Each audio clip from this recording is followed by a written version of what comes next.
M6 cherchait des comédiens pour la série Scène de ménage.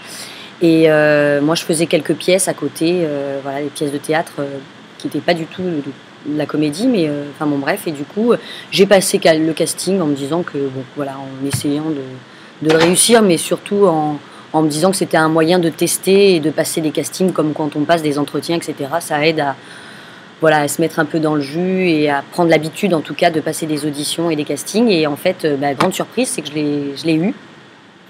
Donc j'ai été sélectionnée et après j'ai rencontré Lou Denis, donc il restait plus que 3 garçons. Et voilà, et Lou Denis Elion, donc celui qui joue Cédric Poussin, est arrivé, il est arrivé en dernier et en fait c'est devenu évident très rapidement, c'est-à-dire que voilà, je trouvais que physiquement tous les deux ça collait bien et voilà, et dans l'humour ça marchait très très bien. On a joué un texte qui était écrit pour le casting. Et après, on est parti en impro et on s'est tout de suite très très bien entendu, que ce soit dans le jeu, même humainement, on s'est super bien entendu. Enfin voilà, c'était vraiment évident et je le trouve génial. Et c'est un mec super chouette et je suis vraiment contente d'avoir fait sa rencontre parce que à la base, on n'était pas du tout copains, on se connaissait pas et il fallait jouer un couple qui s'aime. Donc, valait mieux que nos rapports soient plutôt sympas. Et voilà, et c'est le cas. Et en fait. Pour mon spectacle, j'avais écrit mon spectacle en même temps que Scène de ménage, enfin juste avant Scène de ménage, je veux dire. Et j'avais appelé mon copain, donc, puisque tu as vu le spectacle, je parle de Cédric, mais qui n'était pas normalement Cédric de Scène de ménage. Et comme je l'avais écrit comme ça et que la série est arrivée juste après mon spectacle, je me suis dit que, voilà, déjà j'étais très surprise que Cédric soit aussi Cédric dans mon spectacle. Et je me suis dit que, voilà, que j'allais le laisser comme ça parce que ça faisait un petit clin d'œil à la série et puis j'avais pas envie de l'enlever donc voilà comment ça a commencé, c'est-à-dire qu'il y a eu mon spectacle, Scène de ménage et puis après les choses se sont enchaînées assez rapidement. J'ai déjà eu des fous rires plusieurs fois pendant mon spectacle. J'ai déjà eu des fous rires parce que pour plein de choses, pour plein de raisons. Déjà parce que, j'en ai eu un encore il y a pas très très longtemps. Parce qu'il y a une nana qui avait un rire super communicatif et qui a emporté toute la salle avec elle parce qu'elle avait un rire tellement délirant que voilà, j'ai eu beaucoup de mal à me concentrer et à penser à ce que j'étais en train de faire et je l'entendais tout le temps rire et voilà, donc je suis partie en fou rire et puis après ça m'est arrivé de partir en fou rire parce que moi-même je me fais rire de certaines choses que je fais et voilà, et parfois quand je pars en impro je me surprends à faire des choses que j'avais pas prévu de faire. Et du coup, voilà, mais c'est super chouette. C'est bon signe d'avoir des fous rires. Ça veut dire que la salle est décontractée, que les gens se prêtent au jeu et en général, les spectateurs sont assez contents de voir aussi que, voilà, qu'on se marre à faire aussi ce qu'on fait. Là, on vient de finir la saison 4 de Scène de ménage. Donc, avec Poussin, on vient juste de terminer les 200 et quelques épisodes. Donc voilà, on est assez contents parce qu'on vous a prévu des bons sketchs, voilà, avec des super guests. Et il y a plein de petites surprises. Et voilà, on est vraiment super contents parce que comme ça fait quand même 4 saisons que la série est installée, enfin voilà, au bout d'un moment, on a toujours peur de patauger et de tourner un peu autour du pot, surtout qu'on est toujours dans les mêmes décors, c'est-à-dire que voilà, on est sur le canapé, dans la cuisine ou dans la salle de bain, surtout que notre appartement est un studio, donc c'est vrai que c'est un décor assez restreint, mais au final on a trouvé plein d'idées nouvelles, plein de situations super drôles, et voilà, on est assez content de cette 4e saison et on espère que ça va vous plaire. Voilà, et les projets futurs, donc l'Olympia, le 18, 19 et 20 avril, et puis donc là je suis encore en tournée jusqu'au 15 décembre, donc je suis en tournée un peu partout, en province, à côté de Paris, enfin voilà, je suis un peu partout. Et à côté de ça, je vais tourner un film qui s'appelle La Belle et la Bête, avec Vincent Cassel, Léa Seydoux, et je vais jouer une des sœurs de Léa Seydoux. Voilà, c'est un peu les 2 sœurs mauvaises dans Cendrillon, Anastasie et Javotte, donc je suis assez fan de ce genre de personnage qui est pas très gentil à la base, mais j'aime bien jouer des personnages comme ça, donc voilà, je suis super contente.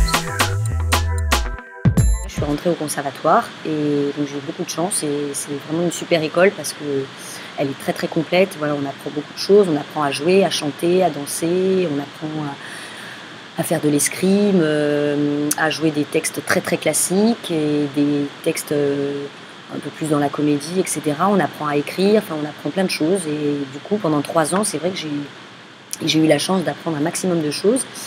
Et donc j'ai fait pas mal de pièces de théâtre après le conservatoire. Et en fait, j'ai eu un petit accident de scooter. Donc ça, je l'avais déjà dit dans pas mal d'articles. Donc c'est vrai que je me répète un peu. Mais en gros, j'ai eu un accident de scooter qui m'a immobilisée pendant 1 mois et demi, 2 mois.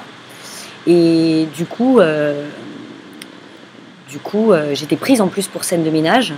Et j'ai eu mon accident juste avant le tournage de scène de ménage. Donc du coup, j'ai appelé la production et je leur ai dit, voilà, j'ai eu un accident, je ne pourrai pas tourner pendant 2 mois, donc j'imagine que vous allez changer de comédienne et que vous n'allez pas m'attendre. Et en fait, ils ont été super sympas.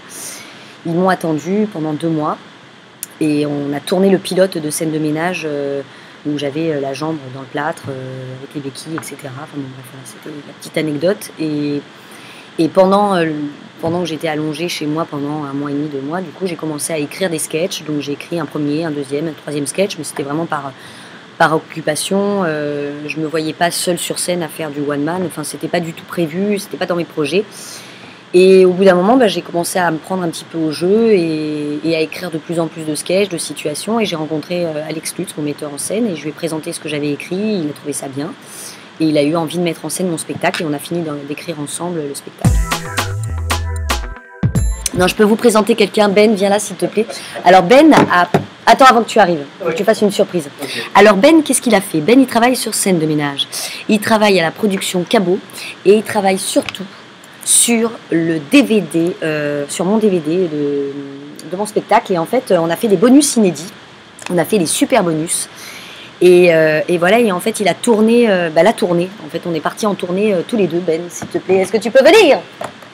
Voilà, il est là. Et voilà, bonsoir, messieurs, dames. C'est Ben qui s'est occupé de filmer ma tournée. On a kiffé, c'était vraiment très très très bien. Et on a trouvé ça super. Il y a des bons trucs dedans. Je vais pas le vendre trop, mais il y a des très très bons trucs. Voilà, il dit ça parce qu'il... C'est super bizarre de s'adresser à un ordinateur. En fait. Oui, parce qu'en fait, eux ils me voient, mais nous on les voit pas, donc ça paraît très bizarre. Voilà, voilà c'était Ben. Merci. Et j'avais envie de rajouter plein de choses, voilà. Donc du coup, j'ai rajouté une 20aine de minutes de tournée. Donc on me voit en tournée, voilà, où on voit un peu partout, à la rencontre du public, avec des petits imprévus quand on se retrouve sur une scène qu'on connaît absolument pas, avec un public qu'on connaît pas, un matériel qui est pas forcément au point, comment on arrive à gérer ça, et voilà, les trajets, les voyages.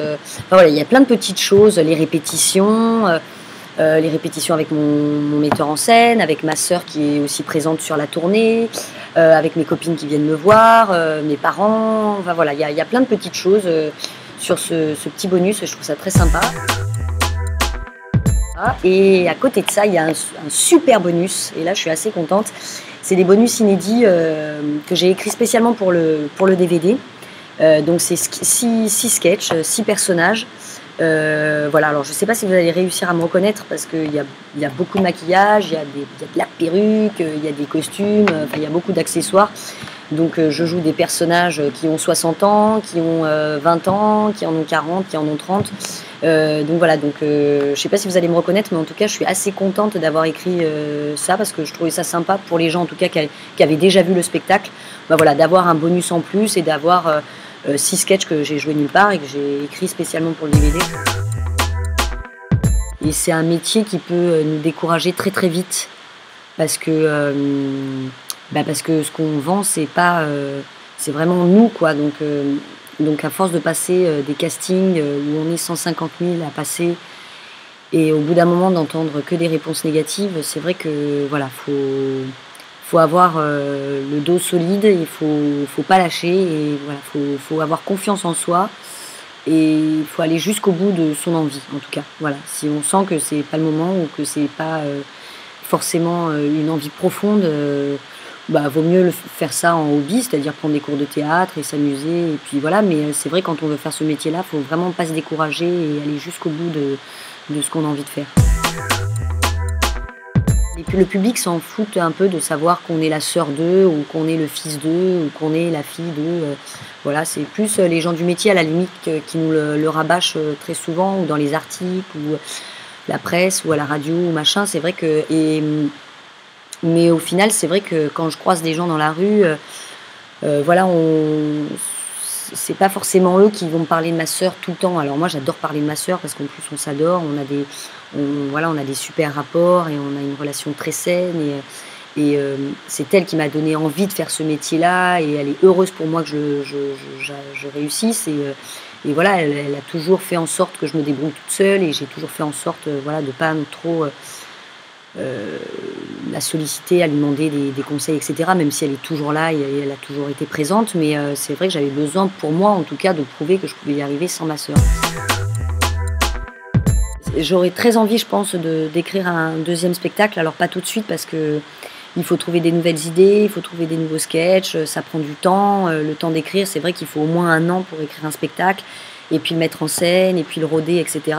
Donc je pense surtout que je serai... je pense déjà à la fin de ce spectacle-là, même si j'ai beaucoup de mal à me dire qu'à un moment donné, il va toucher à sa fin.